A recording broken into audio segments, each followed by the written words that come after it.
tahu macam mana perasaan aku sakit. Sakitnya perasaan aku ni. Siapa yang tahu? Siapa tahu? A few moments later.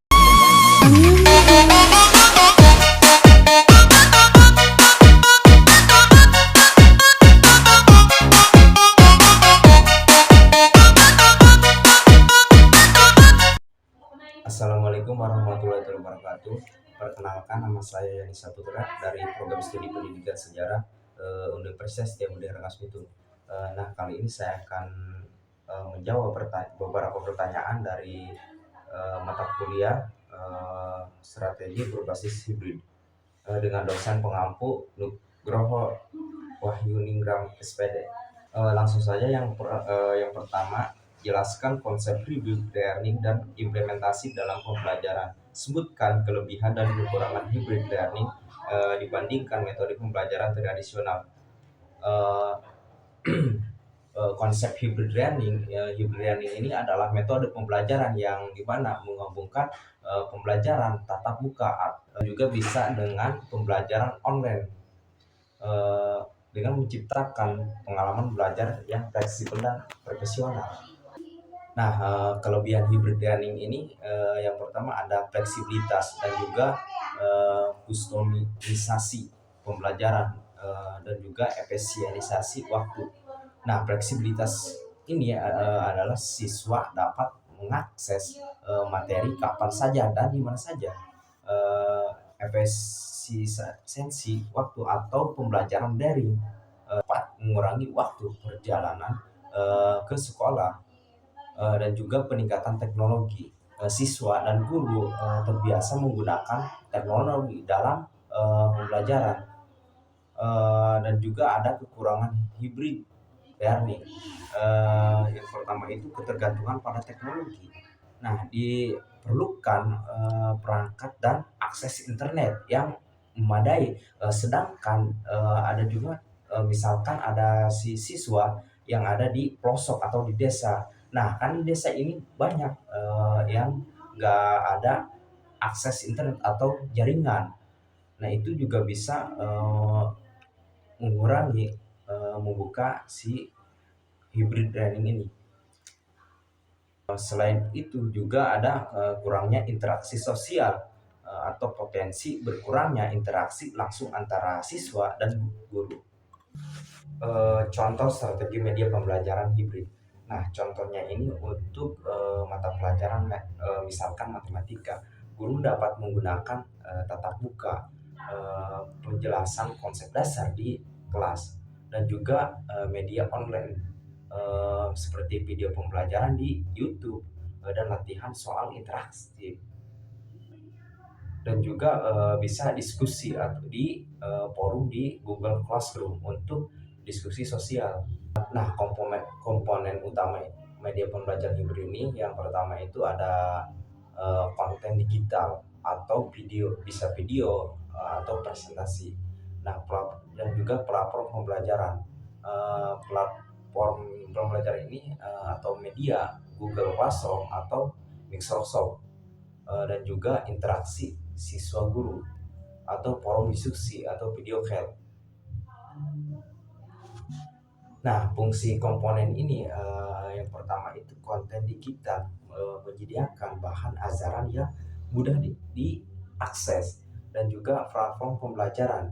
Nah, memfasilitasi manajemen pembelajaran atau materi, tugas, dan jadwal. Contoh penerapannya ini yang pertama konten digital, unggah materi ajaran dalam format atau PDF dan video, dan juga diskusi, fasilitas diskusi menggunakan forum. Nah, soal ketiga, bagaimana cara mengevaluasi efektivitas media pembelajaran berbasis hibrid? Sebutkan indikator-indikator keberhasilan dan pembelajaran berbasis hibrid. Jelaskan metode yang digunakan untuk mengukur kepuasan dan hasil belajar siswa dalam model hybrid learning. Evaluasi efektivitas media pembelajaran hibrid ini yang pertama itu indikator keberhasilan. partisipasi siswa atau jumlah siswa yang aktif dalam pembelajaran daring dan tatap muka, dan juga peningkatan hasil belajar atau nilai ujian atau tugas meningkat, dan juga kepuasan siswa, feedback positif dari siswa terhadap metode pembelajaran ini. Metode evaluasi, survei kepuasaan menggunakan Google Form untuk mengukur pengalaman siswa, dan juga analisis data atau laporan aktivitas siswa di platform pembelajaran atau log aktivitas durasi. Dan juga ada ujian kompetensi atau tes atau kuis untuk mengevaluasi pemahaman siswa. Untuk soal 4, jelaskan prinsip desain media pembelajaran yang efektif untuk hybrid learning. Apa saja elemen visual dan interaktif yang harus diperhatikan dalam mendesain media. Berikan contoh desain media pembelajaran yang baik untuk materi ajar berbasis hybrid. Prinsip desain media pembelajaran untuk hybrid learning ini yang pertama ada sederhana dan interaktif. Gunakan antarmuka yang mudah dipahami gitu, dan juga multimedia atau kombinasi teks, gambar, dan video, dan juga responsif atau media harus dapat diakses di berbagai perangkat atau PC, tablet, atau smartphone. Elemen visual dan interaktif.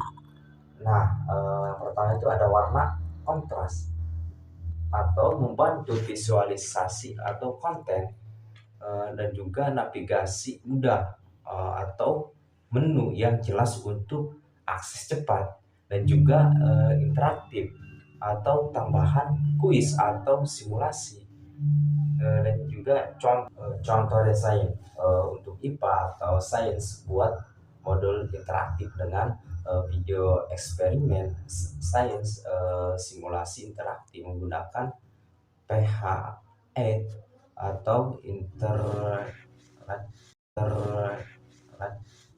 Simulation. Lebih soal berbasis aplikasi seperti kuis dan lain sebagainya. Pertanyaan soal terakhir atau soal kelima, bagaimana Anda memanfaatkan teknologi untuk meningkatkan kolaborasi dan interaksi dalam pembelajaran berbasis hibrid? Sebutkan minimal 3 aplikasi atau teknologi yang dapat digunakan dan jelaskan keunggulannya. Jelaskan skenario penggunaan aplikasi tersebut untuk mendukung interaksi antara mahasiswa dan dosen. Nah, teknologi untuk kolaborasi dan interaksi. Yang pertama itu aplikasi yang digunakan. Yang pertama itu adalah bisa digunakan Google Classroom, memfasilitasi pembagian tugas atau diskusi dan feedback. Dan juga ada Zoom atau Google Meet untuk kelas daring dan diskusi langsung. Dan juga ada Vadir, bisa kolaborasi dalam bentuk papan ide. Skenario penggunaan. Nah, Google Classroom ini bisa digunakan untuk oleh guru membagikan materi dan siswa mengumpulkan tugas dalam satu platform. Ada juga Zoom. Zoom ini bisa diskusi kelompok dilakukan dalam dan juga ada Zoom. Zoom ini bisa diskusi kelompok dilakukan dalam berakut rooms. Dan juga ada Fadilat siswa berbagi ide tantangan suatu proyek dalam format kolaborasi visual. Nah, itu saja yang saya bisa sampaikan dan bisa jawab. Kurang lebihnya mohon maaf. Wabillahi taufiq wal hidayah. Wassalamualaikum warahmatullahi wabarakatuh. Oke teman-teman, terima kasih sudah menonton videonya.